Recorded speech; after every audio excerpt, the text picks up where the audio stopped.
What you looking at? Let's say hi to your audience. Say, hi, replay people. Hey, everyone. The beach report is on. Can you say that? Baby dog, can you say, hey, guys. Hello. The beach report is on. Mocha's like, what, where? It's beach report time. Hello. Is anybody out there? Look, you got Jim's attention. Good job, Mochi. Hello. There's got to be more than one person. Oh, look, there's Bo. Hi, Bo. Hi, Jim. Yes, this is a creature of royalty for sure. 100%.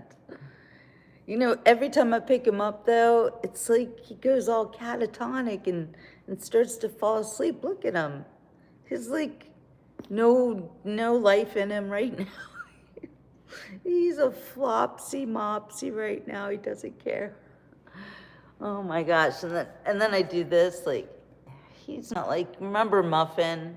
The way that I would hold her and she would like kind of perch on my arm and she would interact with my audience. This guy, he just wants to fall asleep. Look, you can watch him fall asleep. He's going downtown Judy Brown. Hi, Brittany. Are you tired, Mochi? He's already had a walk. Oh my gosh. I said the W word. I didn't say anything. No, I said nothing. I didn't mean it. I didn't mean it. It's not true. It's not true at all. Okay, so we did that. And he ate all his breakfast. It was really good. Yeah, we did that already. We're not doing that again either.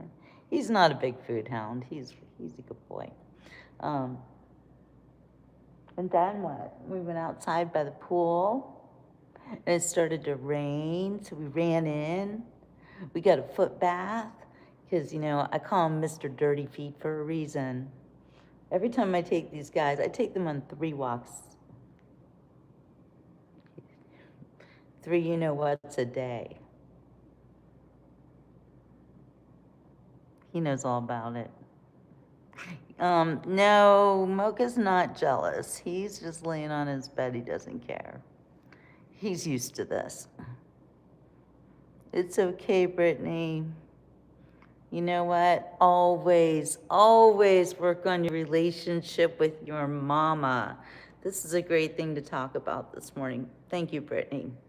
Brittany says we're building our relationship back, and it makes me want to cry. It's like I'm literally so happy for you, Brittany, and for your mom. Because, you know, we have a new member of our family. And mothers and daughters is very difficult relationship sometimes. And sometimes we need to learn to give each other grace. And it took me and my daughter years to establish, and years of work, not years of not speaking. I've never not spoken to my daughter, ever. Thank goodness. Have I had hard words with her? Oh, yes. But that is part of the relationship. And it's taken years for both of my children, and I'm not sure my son's there yet, but to accept me for who I am. Because I'm not their mom anymore. I mean, I'll always be their mom, but now I'm more than that to them. And I can be their friend. You know how they always say, don't be friends with your mom? Well, when you get older, be friends with your mom, please. Yes, subscribe to the show. She shows the beautiful things in life that people don't get to see. Like this. Look at him. He's like, no, I just want to sleep. Oh my gosh. But he's heckin' heavy though. Okay, I'm going to put you down. And you can go take your nap. I know, you make me look so much better. I would like to do the whole show like this, but I know you're not gonna put up with that because you're really tired. Thank you, jillbooks.com. So, I still get down? What does that mean? Get down, get down. Get down, get down, get down, get down, down. Yeah, I get down every night. I like to dance. Oh my gosh, craziness. You represent class and dignity, virtual hugs if they are allowed. Well, Jim up north, I know you very well. See, here's the thing about the Beach Report. Many of the people who are here have been with me for more than 10 years. And Jim is a longtime follower. And there's really nothing Jim up north can say to make me think that guy's got to go be fed to the sharks. Jim, you also have class and dignity, and I never think you're getting fresh. We love you, Jim. You are part of the Beach Report family. So I'm not sure what kind of dog this is actually because I am the dog sitter. I think he's a Maltese. That's what I think. But don't hold me down on that one. I don't know. So I'm not using a filter at all. Thank you for asking, Michael. This girl never uses filters. Sometimes I'll do a green screen, but I never use filters. I am who I am. This is the way God intended me to look. I have absolutely no makeup on my face right now. And this is my natural hair. You know, there's nothing fake here. This hair is all real and I grew it myself. And that doesn't mean that women who wear wigs or fake hair should ever be mocked or, you know, sometimes the thing about a woman's hair is like it's her crowning glory. Hair is so important. And there are times when a woman would lose her hair. It happens to people. I'm lucky. I hope it never happens to me, but there are people who lose their hair for whatever reason. In my family, and I was adopted, actually, all of the women have very thin hair.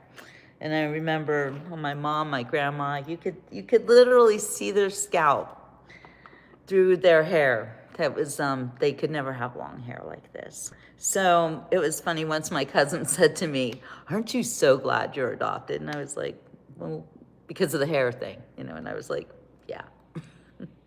Yeah, because apparently the genes run strong with the hair. And no, I don't dye it. All right, and I'm putting on a little bit of lipstick. This is Say Bella from the Melaleuca Company. Thank you, random dude in Colorado. That's the land of my birth. Look at that, a little pink lipstick, put my hair down, and it's a whole new show, right? Isn't it funny how we can do that? There's my girl, Jamie Crow. You are a shining light. You are beautiful and blessed. And I say the same to you, my friend. And in a nutshell, 47, Trump, best president ever, best president ever, best ever. I'm right there with you. Brittany says, it runs in my family. They have hair like yours. In my family were born with white hair. That's why I'd be like, are you my family? Oh my gosh. Well, Brittany, oh, you never know. I was adopted. No, actually, I was stalked by my biological father. And I did learn about where I came from when I was adopted. So, yes, I'm a big Trump supporter. So if you don't like it, be respectful. And if you can't be respectful, my mods will kick you off. That's all. That's how it works. In a nutshell, you go with that message. You go with it. You know, usually I don't like people to repeat themselves many times, but in a nutshell is allowed to repeat himself on this one. If you're a guy, I don't know. Sorry if I misgender you, I don't know. Anyway, Jamie, oh my gosh, you aren't the only one. So everyone is getting super psyched. I'm heading up north in less than a week. So Wednesday's such a big day. Wednesday, I get my new teeth. Fix this. You guys are never gonna see this witchy woman grin again. And I won't have a bad side anymore because I hate that. Thank you, Bo. Thank you to my moderators who are also my members, and they keep the chat safe because there's a lot of crazy people out there who don't like people like me. Why do you not like people like me? Am I too happy? Am I too positive? Yeah, Inna went to the block party. Oh, and because in a nutshell kept posting that. Well, I said to do that, so I think Inna can come back.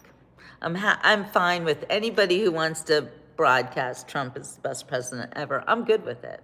I'm really good with it. Anyway, this is my book. Sorry, it's backwards. Let me turn the camera around. You can see it.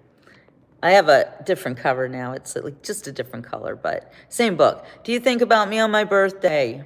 I'm a writer. I am an author. I am a publisher. And you guys see Jamie Crow on here? Well, Jamie is writing a book herself called Over the Wall, the true story about J6. Well, at least that's our title at this point.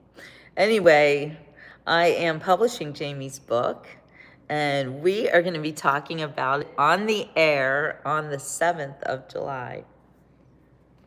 Oh, would you like to be on the beach report? This one's a little more animated. He doesn't fall asleep when I pick him up.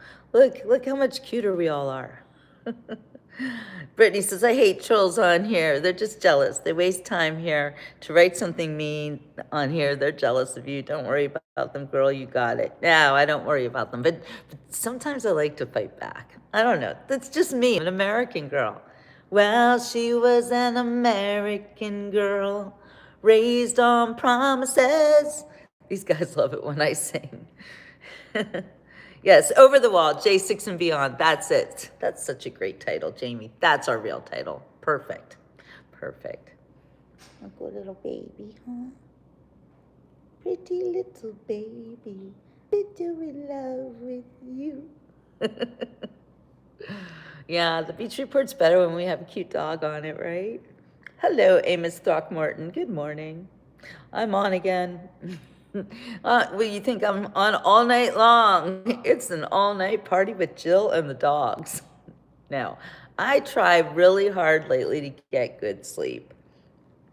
Somebody was asking the other day, what are my secrets to staying young, or staying young looking, that is.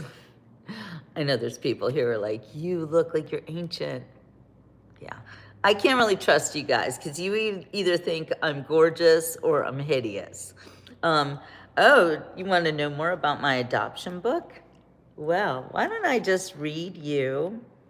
I did want to read the Bible to you, but before I do that, I'm going to read you the introduction to Do You Think About Me on My Birthday? And you can buy this book for yourself from me, the author, on jillbooks.com. I don't work with Amazon. I don't believe in any of that crap. It's just me by myself. I don't work with big box anything. I'm just trying to get along in the world, just as a one-woman show. Thank you, Alan. I wish you a blessed day too, one of God's beautiful creations. Yeah, your family lives in Tennessee. You know, I drive through Tennessee these days. So, I don't know. Not that that means I'm going to like stop in and be like, hello, Brittany's family. It's me. It's Jill. How are you? This is why we're talking about Tennessee. Bo's going to Tennessee yourself. There's more to do, including buying solar equipment to expand your system. Okay. Bo was going to ask me to help her out in Tennessee, but it's all good. Morristown and Gainesville and Thornhill. Okay, I've never really been to Tennessee. I've been to Memphis and Nashville, but, you know, drove through the last time. Shalom, Gravity Juice. How you doing? Okay, I'm going to read you now the author's introduction to my book, Do You Think About Me on My Birthday? Look, there's Thomas. You're just in time. Oh, you're getting ready for church. Well, I was actually going to read a Bible chapter, so you can go to church or you can hang out here. Either way, we'll deal with it. Hey, animals, good morning. Where's my coffee? Good point. Yeah, I do need my coffee. Hold on, hold on. Okay, I got a little cold brew, which means I left it overnight. Now it's cold, which is fine. Okay, I am going to start reading now before Thomas leaves. November 30th, 1965 is the anniversary of more than just my birth. It's also the anniversary of the day I lost my mother. From the moment I exited her womb, we went our separate ways. Yeah, I'm the private chef, Jim. Oh, yeah, but you're not a Sagittarius, Charles, right? Thank you. So I'm very old. I'm 60. 1965, November 30th. Guess how old I am. Okay. I'm going to keep reading. I can't look at your comments, okay? So I'm going to look at you, but try not to look at your comments. Bo, take over the chat. Mothers lose babies, and babies lose mothers sometimes, but when it happens to you, it's an alienating experience. Lost mothers and lost babies may go on to find other families, but they never forget each other, living or dead. I immediately tried to get over the loss of my mother on the day I was born. Put into a foster home for the first 2 weeks of my life, I was cared for and fed without love. So I put on a happy face and did what I could to charm all the adults around me into loving me enough to keeping me alive. For those 2 weeks, I had nothing. No mother, no father. Even the onesies I was wearing had to be returned. If my birth certificate is accurate, despite much of it being falsified for adoption purposes, then the last time I felt the warmth of my mother's body was at 4:05 a.m. on that fateful Tuesday morning. That date and that time have always held immense significance for me. My adoptive mom used to tease me about the way I acted before my birthday, saying, "It's like you think it's a national holiday or something." But I could never explain to her that it was the one day in the year that my biological mother couldn't forget about me, because on that day, more than any other, I was thinking about her too. The fact that she existed somewhere out there in the world fascinated me. I wondered if she looked like me, if she thought about me much, and if she had any regrets about giving me up for adoption. It was difficult for me to understand the standard explanation I was given. She loved you so much, she gave you up. She wanted you to have a better life. It never made sense. The mommy I had now loved me too, and she wouldn't give me up for anything in the world. Thank you, Jean. So excuse me for being confused. I was told that adoption wasn't personal, that the people who gave me up for adoption did so without knowledge of who I was or what I would mean to them in the future. I started to think of the womb as merely a portal, a construction zone of sorts in which recycled souls received their earth suits before entering the world.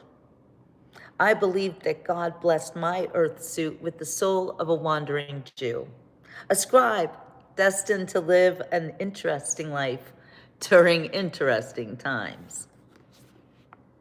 I eventually learned that my biological father was Jewish, but my biological mother was Christian. I was told that despite this, she deliberately chose to give me to agents of the Jewish God, Adonai Eloheinu melech haolam, King of the universe. I was chosen to embrace God as my salvation, and Jesus was my friend. In 1965, Jewish girls who married Jewish doctors were considered fortunate.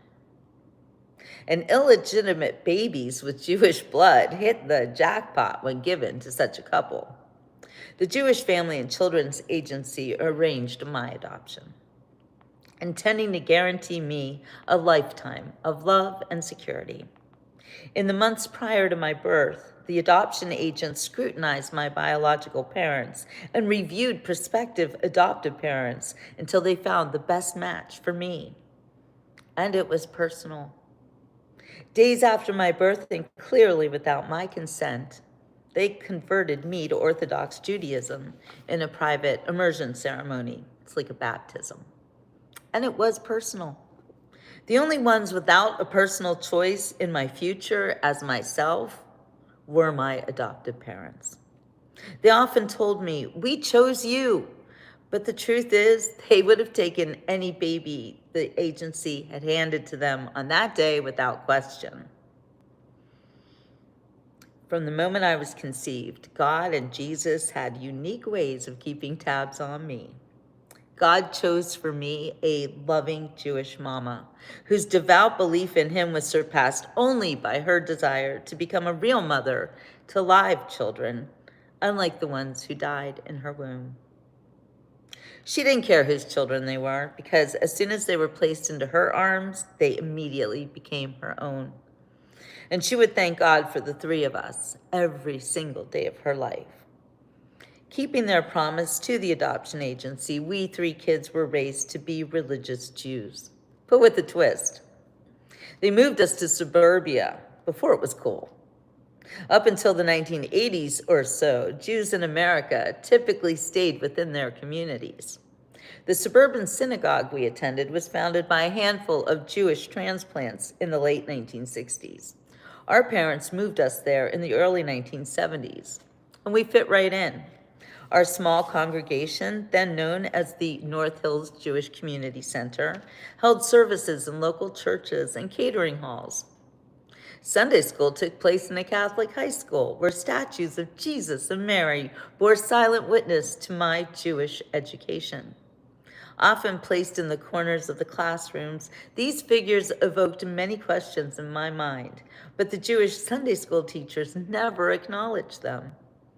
Fascinated, I liked looking at them, and the mother and child statues gave me comfort. However, asking about Jesus seemed wrong, just as talking about my biological mother seemed treacherous. All good. The adopted child's point of view. I always felt special, but it was a lonely kind of special. There are pros and cons to telling a child that they're adopted. On the one hand, you don't want it to be a sudden shock, and then when they're older, it's perceived to be a lie.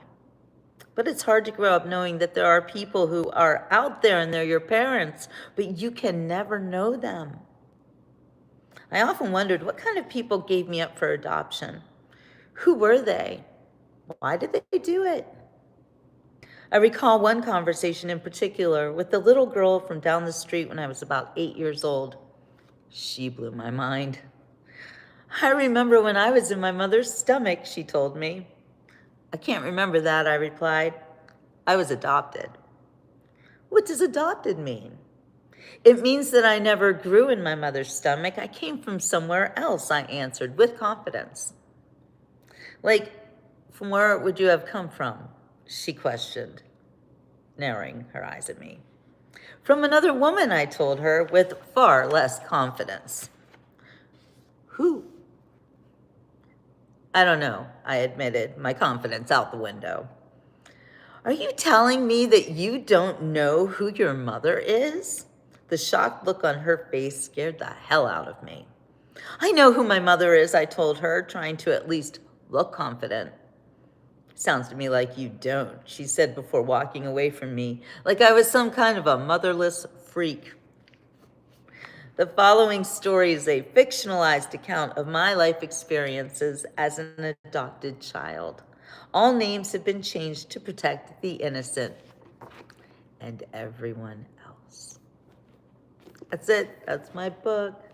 On the back, oh, thank you, Maui. Always good to see Maui Redman.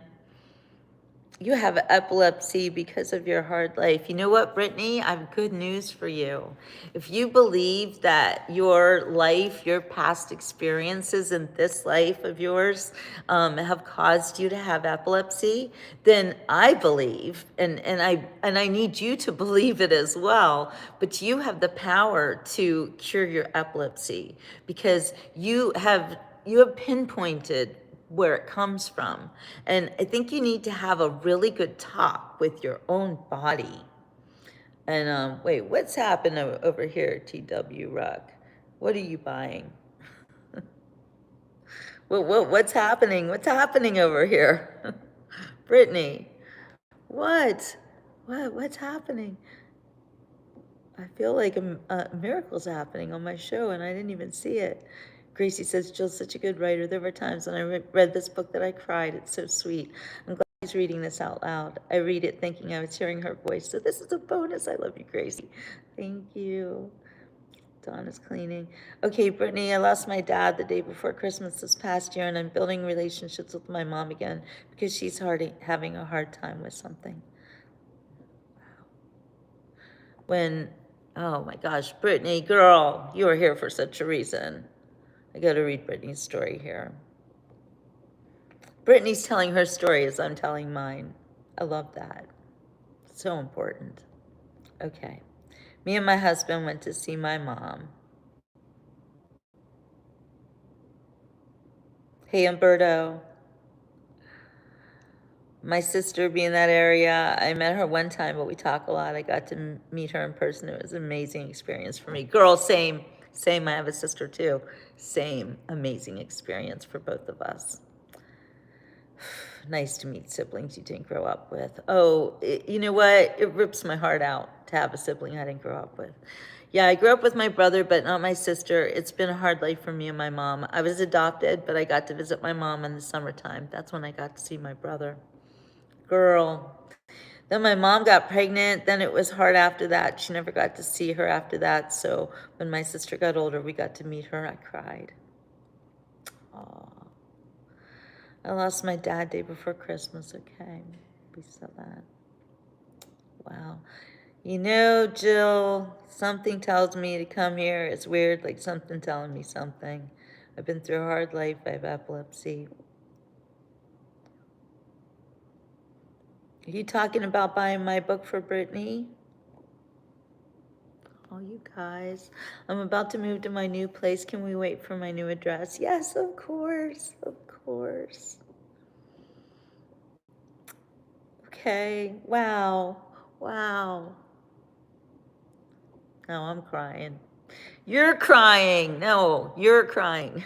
And then the random troll. All right. Wow. Thank you.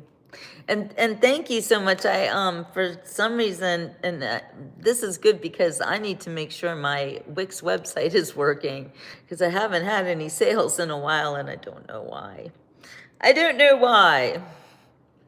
But I find that when I read my book, it does get a good reaction. So people were talking about me doing an audio book.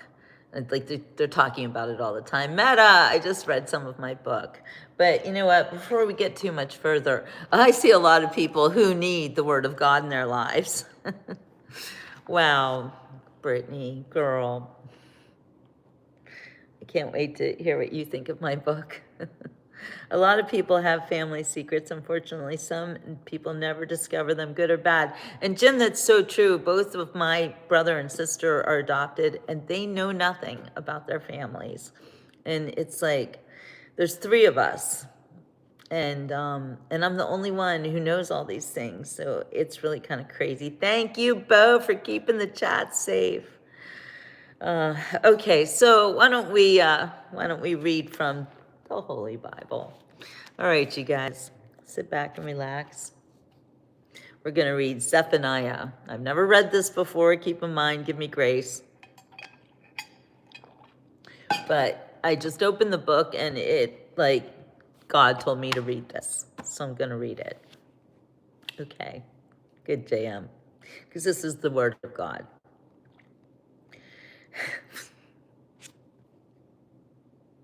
I'm sorry. What's the first thing I see? I tell you, this is the word of God, and it says, the word of the Lord that came to Zephaniah, son of Cushi, son of Gedaliah, the son of Amariah, the son of Hezekiah, during the reign of Josiah, son of Ammon, king of Judah. That's also interesting that they're giving us a whole rundown on ancestors from the adopted girls in the back row. Right, Brittany? Oh my gosh, love you too, girl. Warning of coming destruction. I will sweep away everything from the face of the earth, declares the Lord. I will sweep away both men and animals. I will sweep away the birds of the air and the fish of the sea. The wicked will have only heaps of rubble. Brittany, this is why I do the beach report. You know, how old are you, JM? Some 4, which we should read for you. Brittany, this is why I do this show. And why I've written the books I've written. And actually, as a journalist, I have always done journalism as a ministry. And it's just who I am. Coming into this world, let's just say separated from my biological family, told me that I had a greater purpose and that I wasn't meant to be tied to any certain people. I was told that I could be anyone, and it was my choice. And I'm not a religious zealot. I am a person who walks in faith because that's how I am led. I don't have a choice.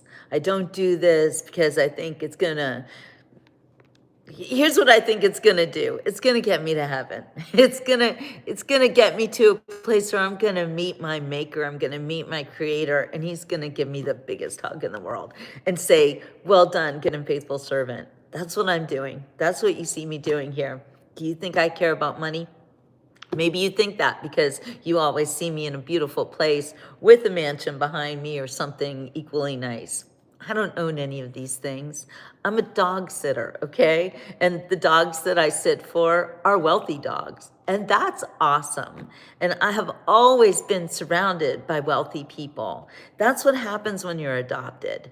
They don't give babies to poor people, especially cute babies. Newborn babies. We're sold. We're sold to people who can afford to buy babies. And that's just my life. And so I walk around this life constantly reminded from people that maybe I don't deserve anything that I have, that I'm somehow just lucky. And maybe I am just lucky that I was adopted by a Jewish doctor and his wife, and they gave me a good life, and they paid for my education, which they had to, because my adoption, my mother, when she gave me to the Jews, she gave me to the Jews. And when she did that, she told them, you better give her an education. That's why I'm giving her to you, so that this baby will get an education. That's why. I had an old boyfriend. He loved to tear me down. Everything I would say, if I said left, he said right. If I said something, he'd find a reason how I was wrong. And one day I said something about how when I went to college, I was not allowed to work. I was told, you go to college, that's your only job. You don't work, you don't put yourself through college. We're putting you through college, and you do nothing but get a great education and start in your life. And I went to one of the top 5 schools. Well, it was number 2 actually at the time. I went to Ohio University Scripps School of Journalism. I graduated in 1987. That was 4 years after I graduated from North Allegheny High School. And I have spent my entire high school and college careers becoming a writer, becoming, and that was what I vowed when I was 10, that I wanted to live a life worth writing about because I wanted to be a writer. Yes, I don't know why you would not want to be respectful. I don't think I'm doing anything disrespectful here. I am not trying to lead anybody in the wrong direction. If anything, I want you to live good, kind lives. I want you to be good to other people. And I get very sad when I see people come on this show and they say horrible things to me that are demoralizing, that are just downright mean, that for some reason they want to hurt me or they want to R me or whatever. And it is really, really sickening. And, last night, it was so bad in the beginning of my show that I literally didn't want to do my show anymore. And I think it was Duncan, actually, who said, it's okay, Jill, just don't even look at them. And I've had talks with my moderators, and they do everything they can to hit these comments even before I see them. So it's important because I'm a real person. I'm not a Hollywood entity. I was trained to be in front of the camera. Absolutely. I was trained to sing and to dance. I was trained to perform. I was trained to read out loud. I was trained to write. I have many, many, many skills because I was a kind of a jack of all trades. I was trained to play the piano. I don't play the piano. I was trained to play the violin. I don't play the violin. The only thing I can do is sing. I wish I could play the guitar. I learned to do that too, but I can't do it. I can't do any of it. In 1990, I left America because I was so disillusioned with this country and so sick of these people trying to, I had this biological father, of course. This is why I wrote this book, because he stalked me and showed up in my college dorm, didn't tell me who he was. I mean, people have been using me my whole life, and all I ever try to do is to make the world a better place. I'm not here looking for wealth or power or any of that. I've had that all along.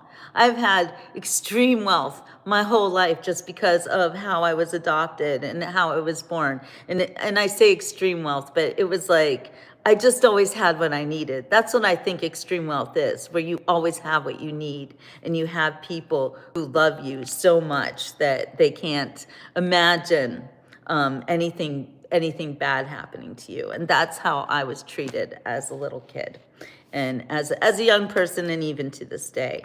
So I walk with faith because I know that God loves me this much. And he gave me to people who love me this much too.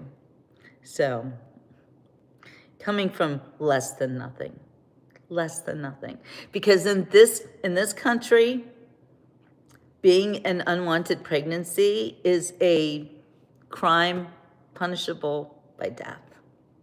You know it. You know it's the truth.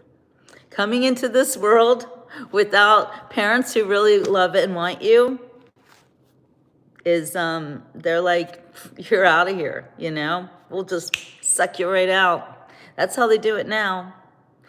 Jim, you have inspired me to write my family's history and mine. Thank you. It may take years, but write and release is good therapy to write the years that brought happiness and tears.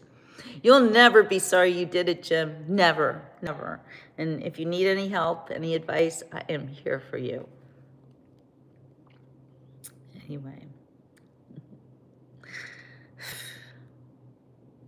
I'm not worried about the haters. I don't care what people think about me, especially people I don't even know and may not even be real. And yes, I will. Yes, absolutely. TW, just ask me. I'm the one. Bo's just helping, but yes, just go to my website, order the book, and Brittany will get a signed copy of it as soon as she's ready. She'll let me know when she's got an address. So. Simple loss you can spend every day with me because I'm on the beach report every single day. I do this show sometimes twice a day, often twice a day. There are times every now and then where I do need to take a day off. It is not easy to pour my heart out in front of total strangers, especially when you can see that some of them are so incredibly rude and nasty and somehow bound and determined to harsh my mellow, but it's not possible. Nobody gets me down. Nobody can dim this smile. Brittany says I'm supposed to move in July in the beginning of the month. Okay, no worries. You just tell me, girl. You can send your address to go on my website and give me the address or my email. Hi, Ian. There was another rocket launch. No, I didn't see that. I only look at rocket launches when I'm in the area of Cocoa Beach, so that isn't happening. But okay, should I go back to reading reading the Bible here? Would you guys like that? Or do you want to talk about something else? Because here's the other thing about the Beach Report is that this is your show.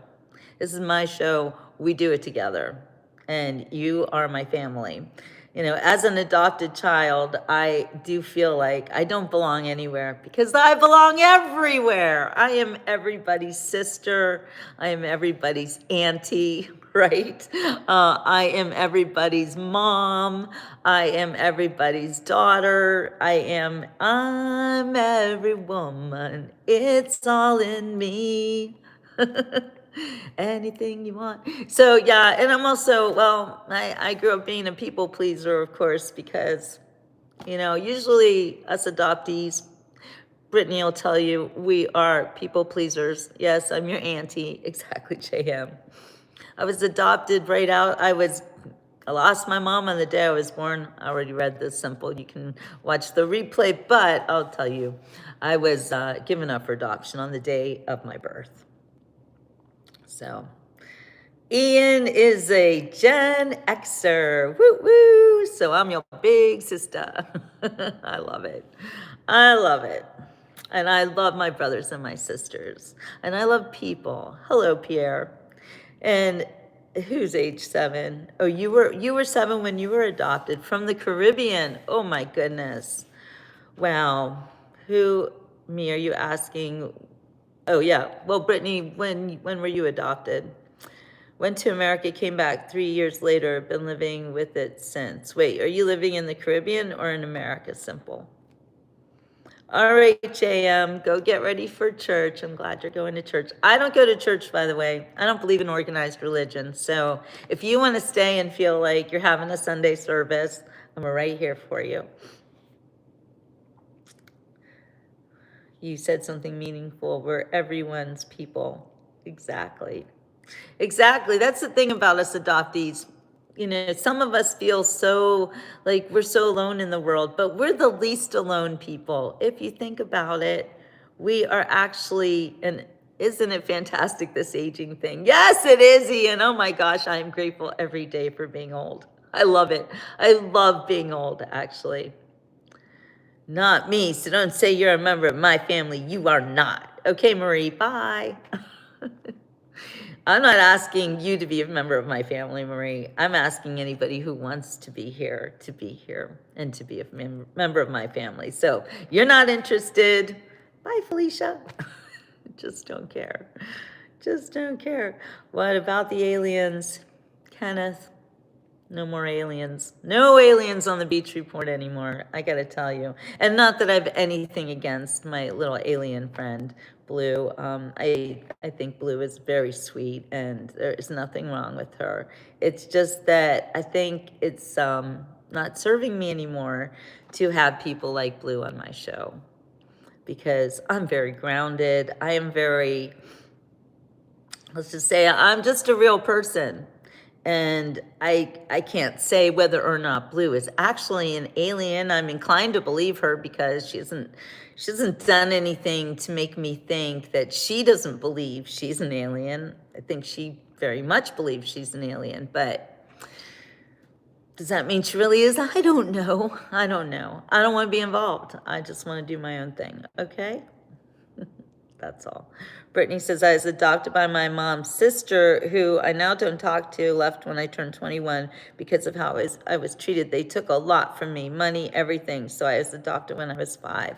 Wow, Brittany. I remember till this day in the courtroom being held, watching my mom and this man fighting over me. Oh, I'm so sorry. Yes, Simple. I really enjoy my own personal space. That is a really great observation that you're making right now. My husband passed away almost 4 years ago. And when he died, before he died, we were inseparable. Like for 3 years, we were like, he was dying. So and I'm not that girl who is just stuck to one person. Brittany says, I remember a lot of things when I was 5. It's crazy because it's bad trauma for me. Yes, Brittany, that is what I'm trying to explain to you, and that you have issues because of your trauma. And Blue is the best in her own way. She is, Jim. She absolutely is. And I love her dearly, but no more on the Beach Report. She has her own show, and you guys can go watch her there. Right now, I am doing my thing because I have a lot of amazing things going on these days.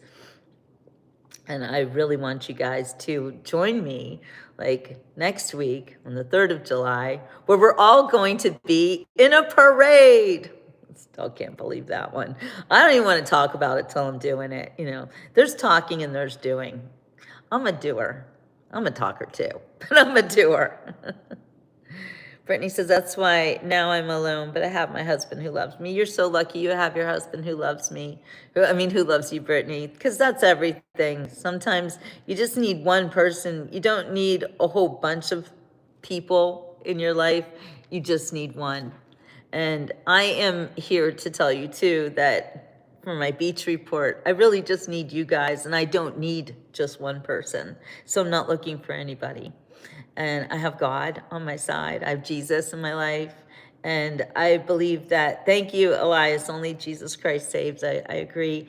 And I have my husband in heaven, and he's with me all the time too. And I'm just waiting until I go back there. But that's going to be at least 50 years from now, because my first book, yes, I'm an author, I write books. Like it was yesterday, I'll put it back here so you can see it. A Journalist's Files Since 9/11. So this book, as you can see, is about the effects of 9/11 on our society. And this book is going into a time capsule on July 3rd. And I will be in more better than a fancy car, Jim. They were going to put me in a fancy car, but now I'm going to be in a carriage, in a 100-year-old carriage pulled by, I don't even want to say this because if it's not true, I'm going to cry, but Clydesdale horses. So I don't even want to talk about it. Let's not even talk about it. Let's just go there and let's do that, because like anything can happen, right? Brittany, I want a big breakfast plate right now too. Where's the food? Who's doing that? I took this picture by my way. Thank you. I do think it's a beautiful, beautiful picture, and I took it myself because I used to live there. The World Trade Center. Wow. 2001, we are on the 25th anniversary of 9/11, and I am like all wrapped up in that. I can barely think of anything else because, going up to Saxonburg and being in that parade, and they're going to put my book in a time capsule. I'm just kind of, TW says my baby was taken in 2014 when she was 3 months old into forced adoption. My mom, who was also adopted as a baby in 1947. So much adoption trauma going on here, you guys. Wow. Carol's husband. Who's Carol?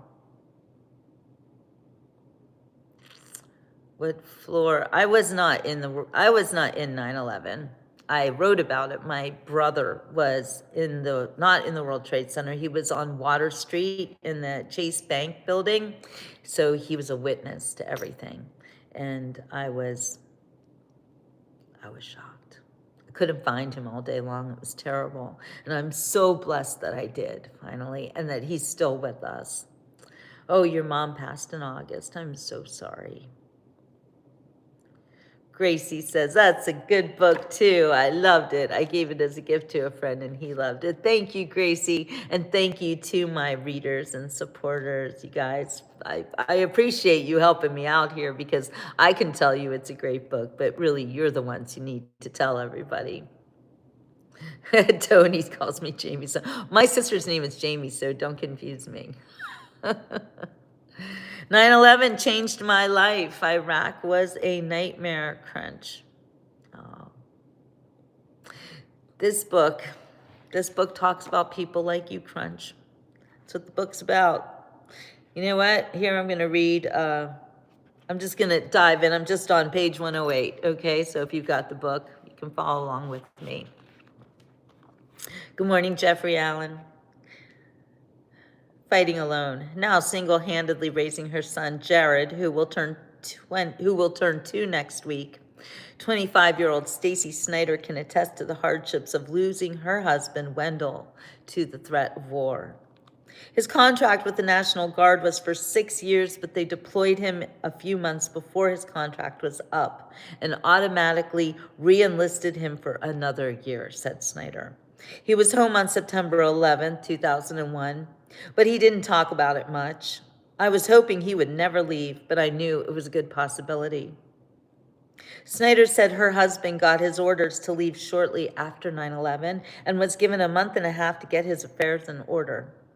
Wendell Bud Snyder, 27, worked at the James Austin Company in Mars, PA, as a laborer making bleach and cleaning products, and they're holding his job until he comes home. Bud worked nights and I worked days, and he and Jared spent their days together, said Snyder, who was formerly employed by Three Rivers Ice Cream Company in Evans City. I couldn't put Jared in daycare with his dad leaving, so I offered to work part-time around my mom's schedule so she could watch my son. But then my employer decided there weren't any part-time positions available. So I lost my job. Unwilling to add to the stress of losing his father, Snyder prefers to stay at home with their son and exist on unemployment and Army benefits until her husband returns. He was with my son all day, and then all of a sudden he was gone, said Snyder from her son's point of view. The first 2 months were the hardest for Jared because he was lost.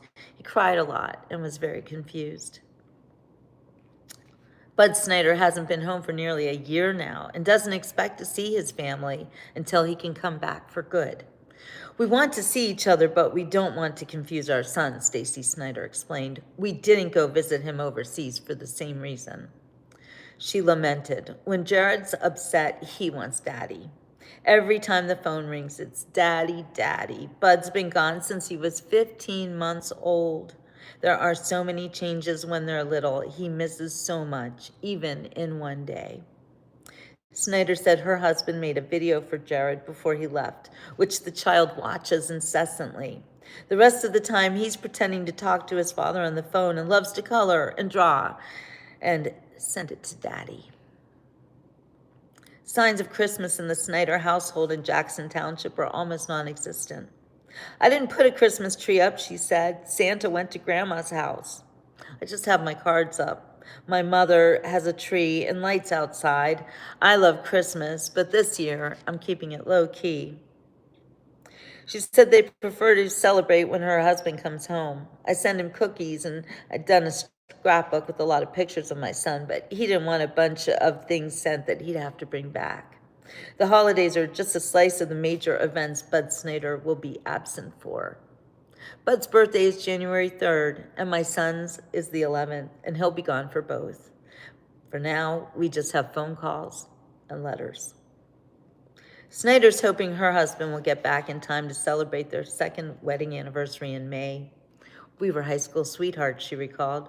We had plans to get married after high school, and we called it off and waited a couple of years.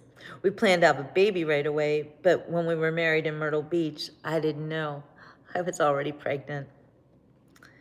Looking back, Snyder is surprised at the twisted path her life has taken.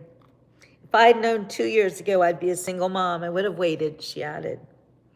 Then again, my son keeps me so busy. It makes it a lot easier. I guess it would be worse if I had to be alone. Shout out to all of our military families. Sorry. When I think about the children and the families who have to be alone because their loved one is off fighting, it breaks my heart. Simple. You just said the nicest thing to me. I do believe people as you should never be taken for granted. Thank you. Thank you so much. Duncan, how blessed to be late for work or called in sick on that fateful day. Really, it's been nearly 21 years. 7th July 2005 attack. People turn up the following day like nothing, complaining about the buses. It's amazing how people take things for granted. God bless our military. And not just our military members, but their whole families. Especially their families, because they didn't sign up for that. Hey, Emperor. I wouldn't stand not telling you you're special every day. Dealing with the loss of a partner isn't easy. It's true. But it's okay because my partner is still with me. And I feel much stronger. I feel like my faith has been strengthened in every way by everything I've been through my whole life. It's hard when a doctor tells you you can't work, you can't drive, you can't be in the bathroom alone. I can't even imagine. Did I have photos? You mean of Ray? Are you kidding me? Are you kidding me? I got lots of photos of Ray. Let me see. Well, just look at my YouTube page. And I have a whole playlist of Ray. So you guys, please go do that. And it'll help me out with my algorithms. So I'd appreciate if you did unearth some of those old Ray videos. I know some of them have been removed because he had a TV show on WLRN here, the public station in Florida, called Adventures in the Everglades with Ray Becerra. I believe that's what it was called, Everglades Adventures, something like that. Anyway, I think they took some of those down. It's more about not being beaten. Keep calm and carry on. Simple says, mental health is essential, important. I really appreciate you speaking about it. I'll be more considerate about others because one day it could be me. And therein lies the rub. What proof are we looking for, people?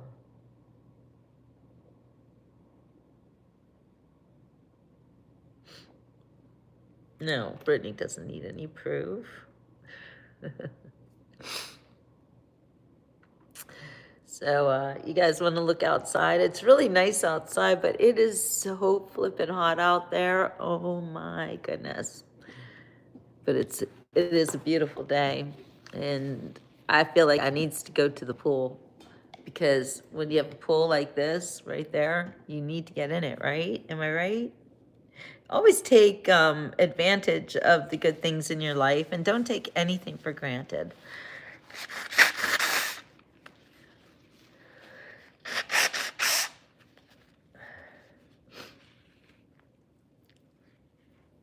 I love Brittany. I don't think she's doing anything wrong, Bo.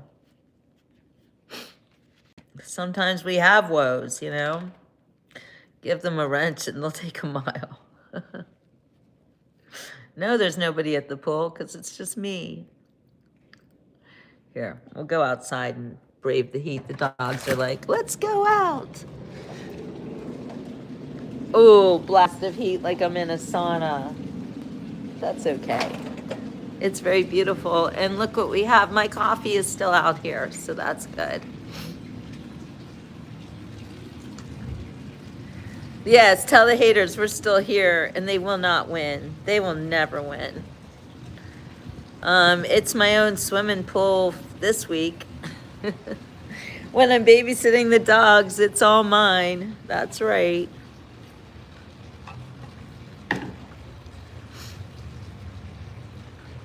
Simple says, I do love women, came from an abusive home, can't replay the same. I hear you, but here's something else that I do want you all to know. is that you should not ever let your past dictate your future. If there's something that you want to do, and if that means that you want to find love or you want to be in a relationship, don't let the bad people stop you from doing it. It's just kind of like this show, you know, you guys don't want me to let these haters and these absolute degenerates stop me from doing my show because they do upset me. I know that's what they want, and they're probably happy to hear that they upset me. They don't upset me because I think anything worse of myself. They upset me because there are people like this in the world. That upsets me, that there are people walking around with these kinds of thoughts. It's almost like I can read their minds now because they come on my show and they say this stuff to me, and I'm like, wow, is that what strangers are thinking? You know, it's like, not all strangers, of course, but the really disgusting ones. And there are some really disgusting strangers out there, and they're probably going to come on any minute now and say something about their body parts, you know, and wanting to arm me. But that's what upsets me, is that these people even exist.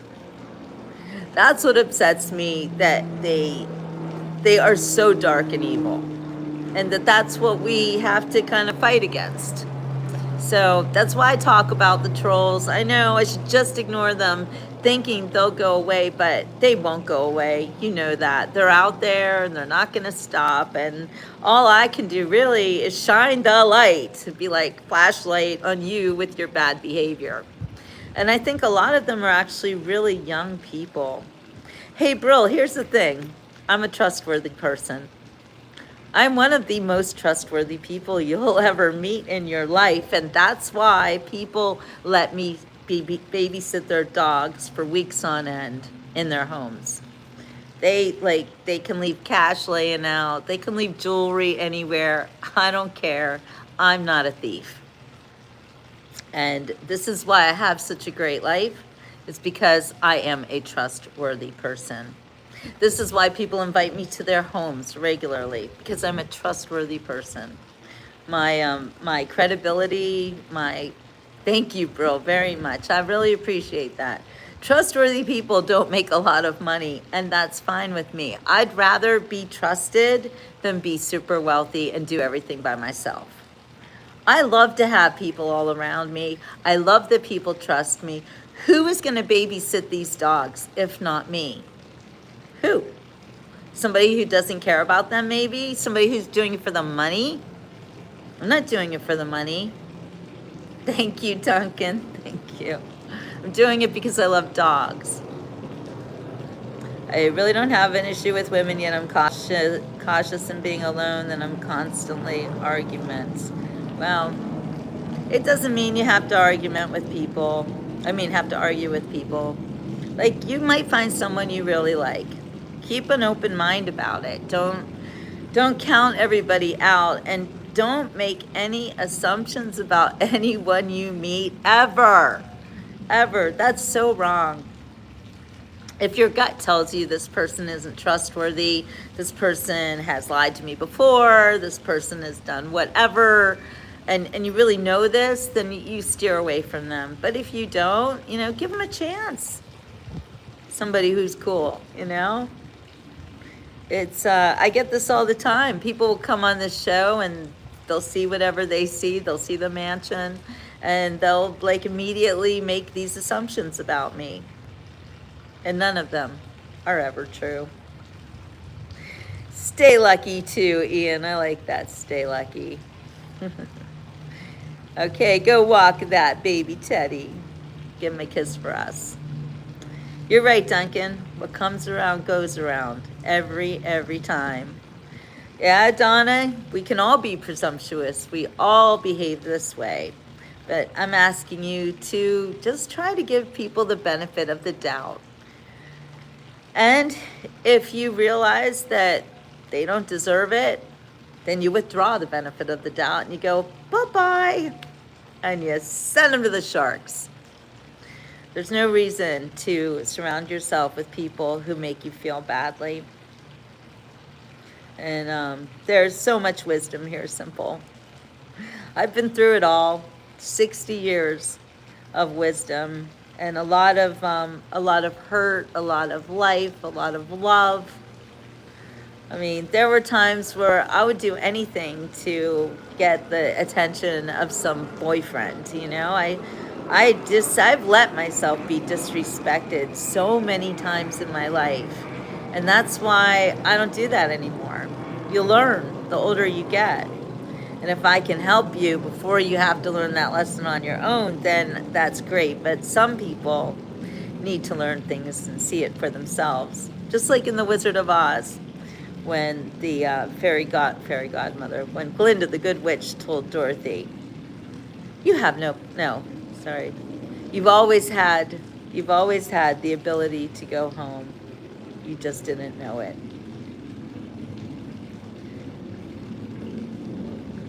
Yeah, it looks so nice, but it's so hot. But it's still so nice. I'm not saying anything's wrong with this. I love it. All right, you guys, is there something else you would like to discuss? Or shall we all move on with our day for a little bit? Because I have a lot of projects I'm doing. You hear me reading, and I didn't get to read much of Zechariah. Zechariah. Zephaniah. I can read that later. The humidity is 82, the temperature is 82, feels like 91. Feels like 91 for sure. Hey dogs, all dogs. The dogs don't care. I have to always make sure they're not escaping or anything, because they'll do that. I don't know where they think they're gonna go, but hi baby.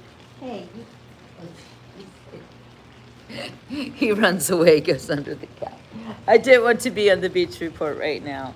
How about you, Mocha? Mocha, come here. Come here. People want to say hi. Oh my gosh, you guys gotta look at this. This is just cuteness on steroids.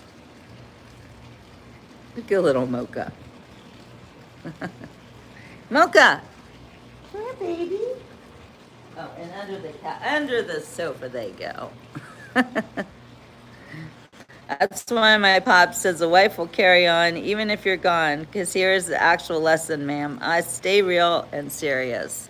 Hey, there's Anthony. Good morning, Anthony. I am in Fort Lauderdale. So are you, right? We're having a very amazing morning together. All of my Beach Report family. You guys have been so amazing today. I honestly like your personality, very modest and amazing. Have you considered painting in your spare time? Simple, I am also an artist, and yes, I love to paint. Actually, I look at everything like, that's a canvas. A rock, that's a canvas. A wall, that's a canvas. Yeah, this is very beautiful scenery, big nook. Gracie, you got the long hair going. Isn't it great? I love it. And then when it gets super hot, we just put it up. Do the dogs have a place to dump their heat and cool down? Well, yes, that's why they're under the sofa right now. And then I'll open the door and they'll go in the house and they'll be fine. It's not that bad. How do you deal with the heat? I love the heat. I feel the heat burning you to the top.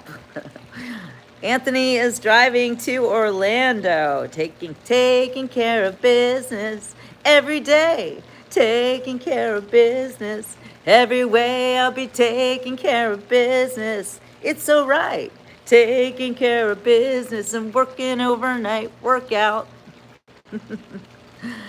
So how is everybody doing this morning, Anthony? I hope you're driving safely and not watching the Beach Report or looking at the comments as you keep your eyes on the road. We have to make sure Anthony stays safe because he is one of our favorite jazz musicians. And I hope we get to see you play soon, Anthony. So nobody's marrying me, Abdullah. What is up with you people from your weird countries trying to marry people like me? Come on. It's not going to happen. I'm already married. See? That's my Ray. No, I've never lived in Cooper City. I don't even know where Cooper City is, Sewer Mike. Why? Is there someone who looks like me in Cooper City? Could be. A lot of people look like me all over the world. All right, you guys. I think we are going to have the. Okay. I'm already treated like a queen. I've got God. He treats me like a queen. Oh, don't baby me. My cat Jasper has his favorite sport, under a stone water fountain. Yeah, but no water, right? What advice would a younger lover who shows his, what the heck, older women? No, simple. No, don't go after older women. Please stop with that stuff. I call that the hobosexual movement. If you're going after older women and you're younger, it means that you are going to try to get a new mommy. That's what I'm looking at. It's not healthy for you or the older women. I don't think that anybody should really mix the ages when it comes to starting a family. You can have a late in life relationship maybe, but I think that young people who are looking for love and want to have a family with somebody, stick to your own ages. And don't tell me that there are no women out there and, or no men out there I like, because there is only one person. You only need one person. Don't tell me there's not one in all of the trillions of people in the world. There's got to be at least one. But age, it really does matter. And I know because I've been in those weird relationships. When I was 17, I was in a relationship with a 30-year-old man. What was he? 14 years my senior. Can you say daddy issues? Oh, yeah. Anyway, that was a bad relationship for me. And it was a bad relationship for him, too, because he's still obsessed. Just saying. It's just not cool. And I'm 60 now. I don't want any relationships with any men. Okay, I like friendships. Like, I have very good men friendships. And that's where we keep it. And I'm only friends with people who don't hit on me. It's just a fact. So I'm not interested in that. And I don't need to have any man in my life. I don't need to have a relationship with a man in which, I just not interested in sex. Don't care. Don't want any of it. The higher that you get, the closer you get to the Lord, the less you want that. The less you care about the feelings of the body. You're more about I think the quality of your relationships. Like, the men that I'm friends with are really my friends. And if they ever give me any indication that they want something else, I don't want to be friends with them anymore. That's all. It's just how it works. And it's good. It's good because then I know they're really my friends. Because you have to wonder about people like that. I'm not here to pleasure men. Maybe I used to be. I call myself a born-again virgin now. But I'm not sure I believe all the things you're saying, so you're going to get kicked off if you keep talking like that. Women and male friendships, it is strange. You're right. You're right. So you have to find people who are honest and real. Wait a minute, I gotta check on dogs. You guys check the pool. Hey, dog. What are we doing over here? Come here, guys. Okay, come on. Over here, in the house. Let's go. Come on. You. I'm gonna catch you. Yeah, I'm gonna catch you.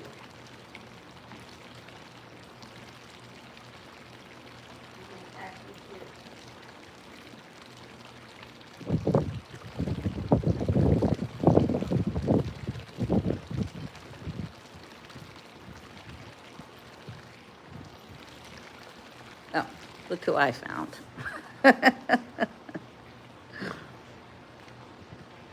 Hey, Bill Clancy.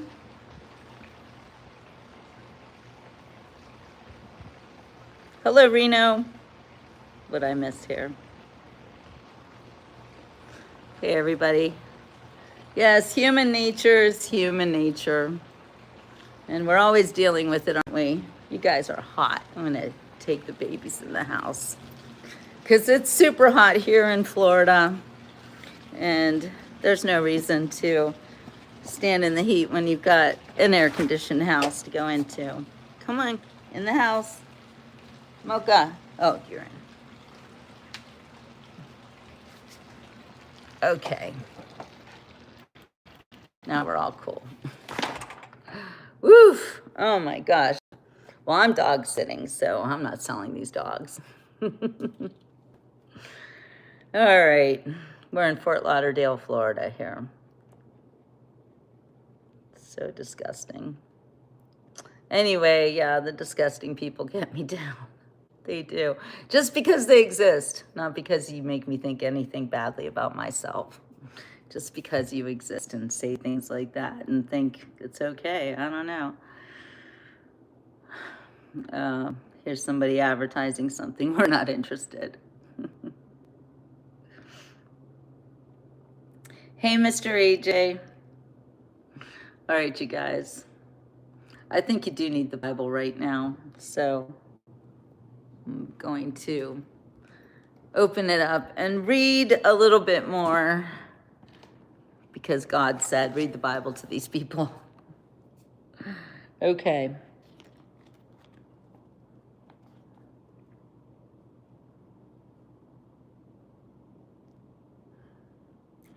Warning of coming destruction. I started with this before and I feel like I gotta write it again. I will sweep away everything from the face of the earth, declares the Lord. I will sweep away both men and animals. I will sweep away the birds of the air and the fish of the sea.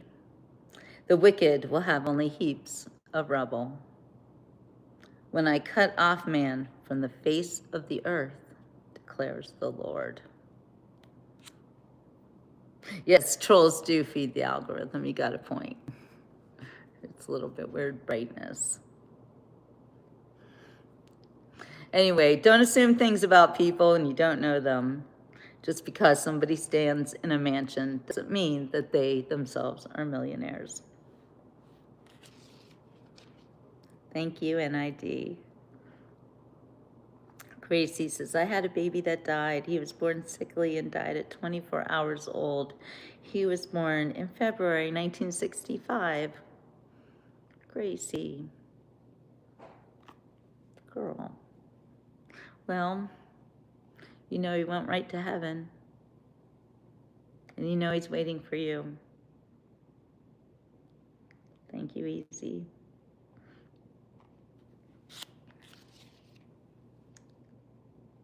Against Judah. Thank you, Big Y. Thank you. And let me know in your when you buy my book, let me know you want me to sign it to your mom. And I will do that. You know, I do every order by myself. Everything I do is by myself. I'm not working with Amazon. I'm not working with any big box suppliers, any of that. I am just a one-woman show. Like, you know, if you want to troll me, why don't you troll somebody who actually is like a really big famous person and just doesn't care? Because I'm a real person. And when you do this to me, it makes you look really bad, number one. But I don't know. I don't know. It's just sometimes I'm like these, are you real? Are you being paid? What's up with you? Anyway, I'm gonna focus on the good people. Okay, against Judah.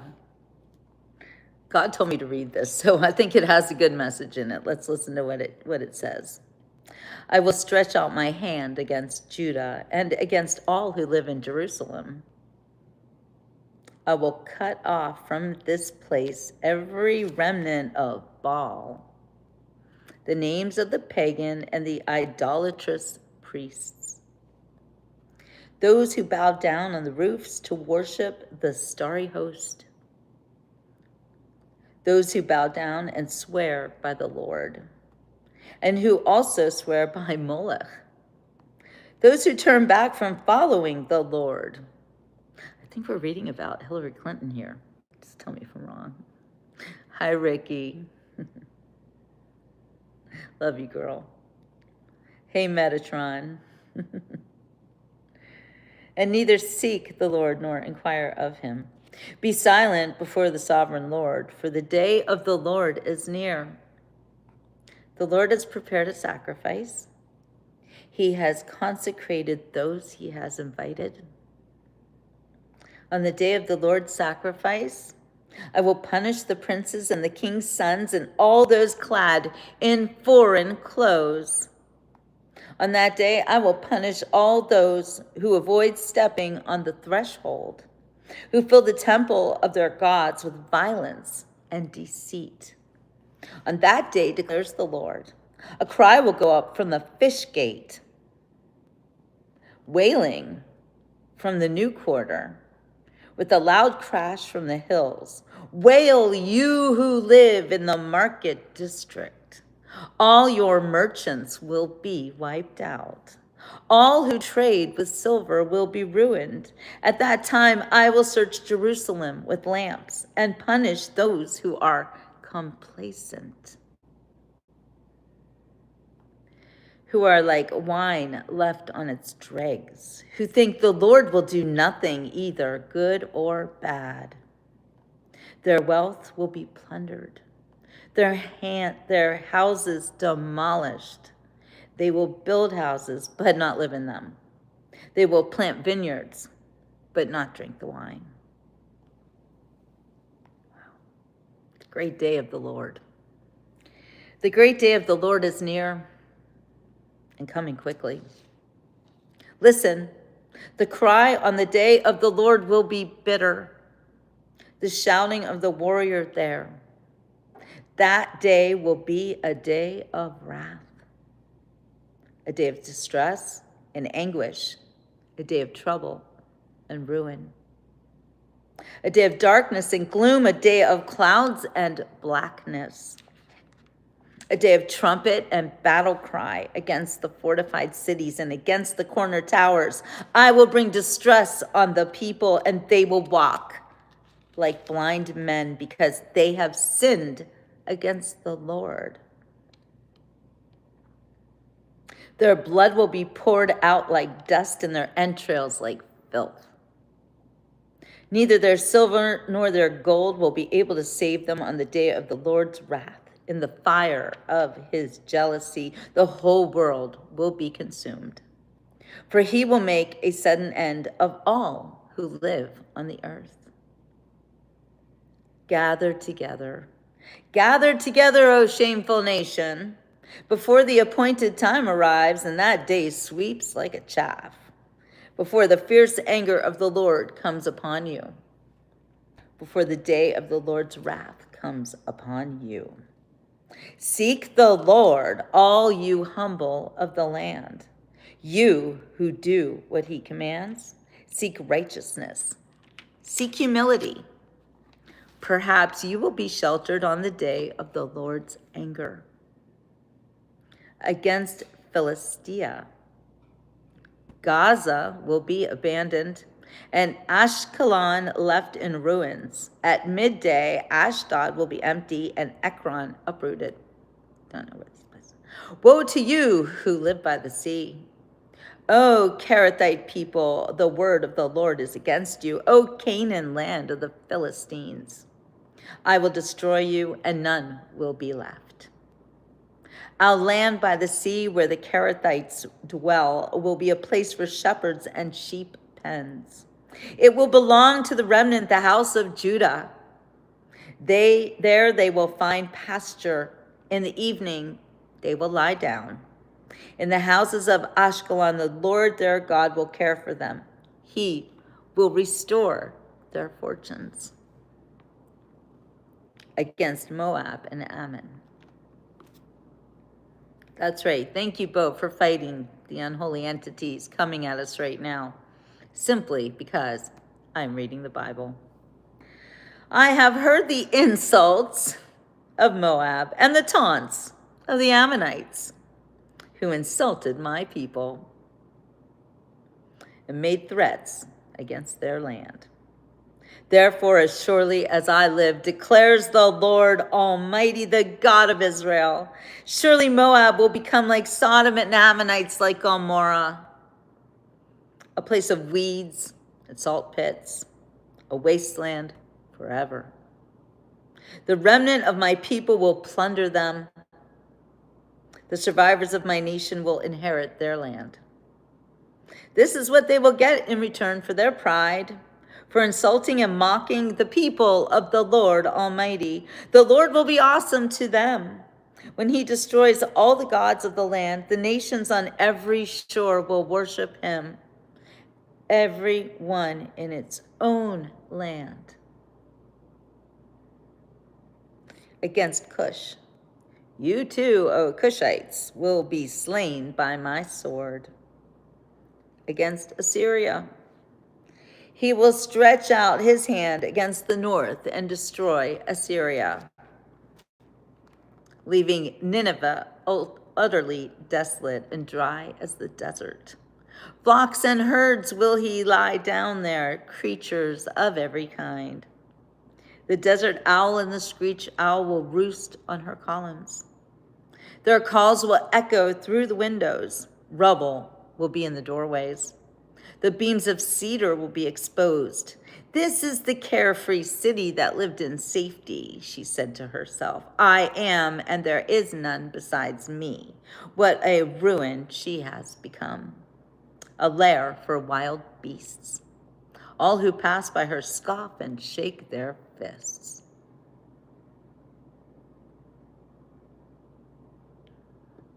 Ricky knows. The future of Jerusalem.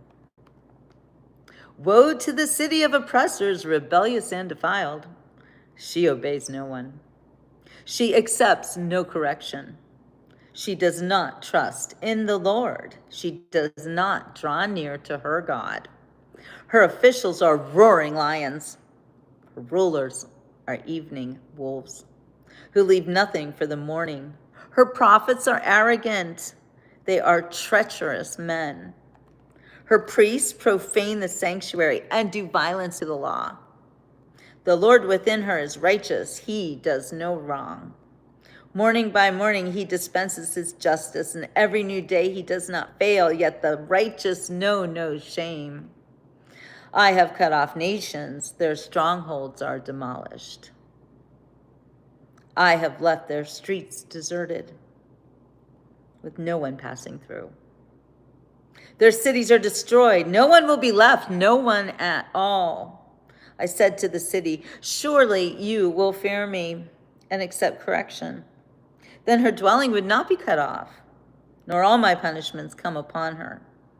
But they were still eager to act corruptly in all they did. Therefore, wait for me, declares the Lord. For the day I will stand up to testify, I have decided to assemble the nations, to gather the kingdoms, and to pour out my wrath on them. All my fierce anger. The whole world will be consumed by the fire of my jealous anger. Then I will purify the lips of the peoples, that all of them may call on the name of the Lord and serve him shoulder to shoulder. From beyond the rivers of Cush, my worshipers, my scattered people, will bring me offerings. On that day you will not be put to shame for all the wrongs you have done to me, because I will remove from this city those who rejoice in their pride. Never again will you be haughty on my holy hill. But I will leave within you the meek and the humble, who trust in the name of the Lord. The remnant of Israel will do no wrong. They will speak no lies, nor will deceit be found in their mouths. They will eat and lie down, and no one will make them afraid. Sing, O daughter of Zion. Shout out loud, O Israel, be glad and rejoice with all your heart. O daughter of Jerusalem, the Lord has taken away your punishment. He has turned back your enemy. The Lord, the King of Israel, is with you. Never again will you fear any harm. On that day, they will say to Jerusalem, do not fear, O Zion. Do not let your hands hang limp. The Lord your God is with you. He is mighty to save. He will take great delight in you. He will quiet you with his love. He will rejoice over you with singing. The sorrows for the appointed feast I will remove from you.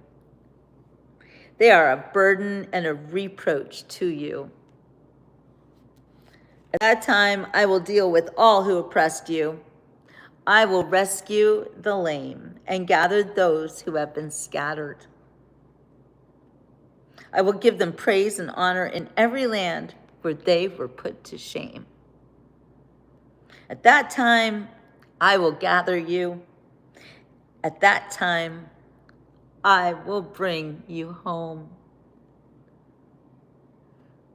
I will give you honor and praise among all the peoples of the earth when I restore your fortunes before your very eyes, says the Lord. Wow. That was amazing. Thank you. Thank you for telling me to read that, because I feel so filled with I have such a positive feeling. What about you guys? Did that speak to you like it did to me? Oh, Ricky, it's always good to see you. So thank you, Bo, so much for stopping the bad people, the disgusting people, the lustful men who don't know how to be respectful, apparently.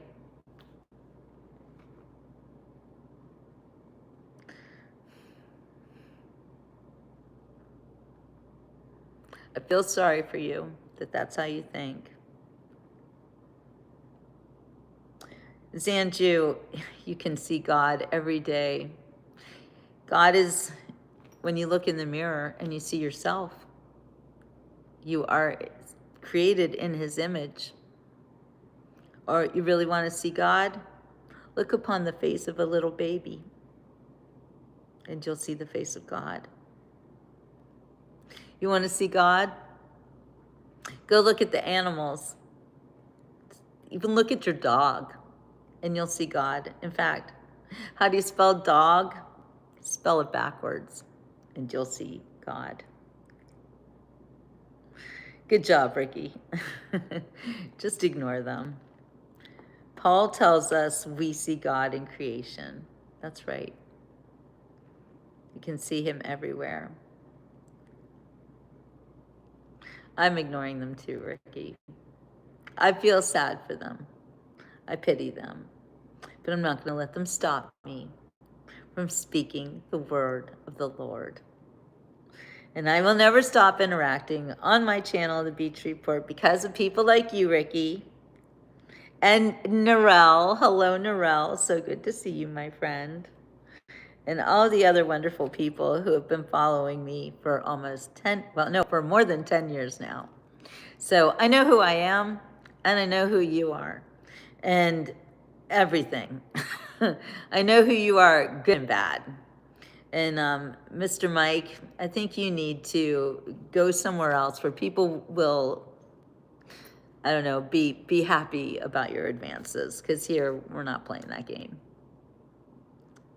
I did, I shouted you out. There you go. Bye. Oh my gosh.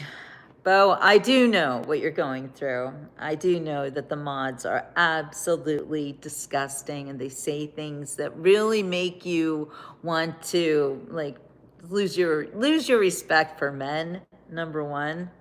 It's mostly men who do this.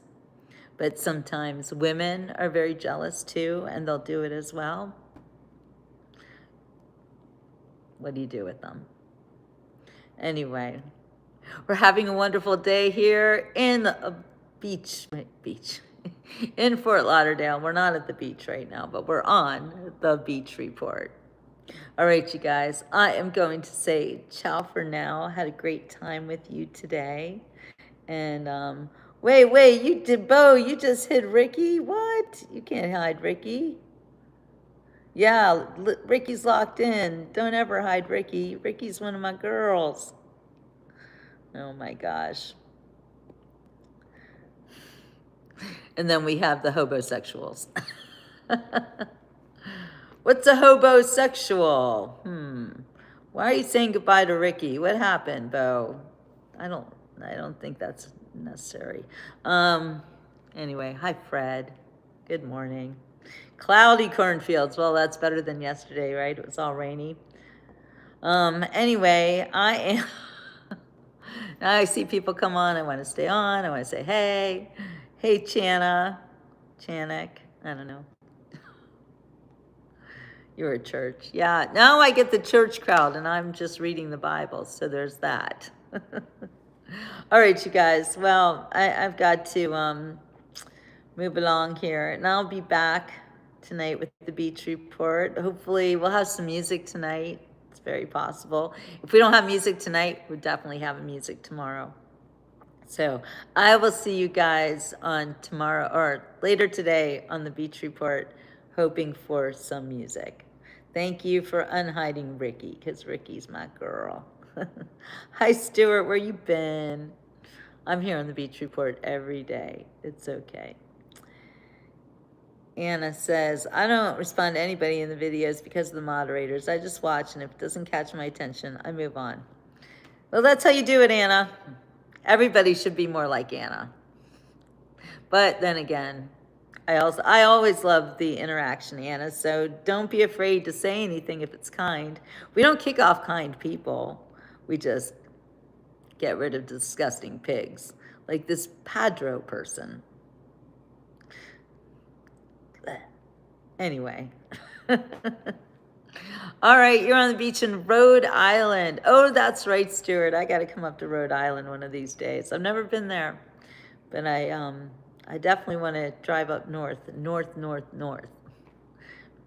but only in the summer. All right, you guys, I am going to say ciao for now. It was delightful spending the morning with all of you, and we'll see you on the next beach report, so stay tuned. Have a wonderful rest of your day.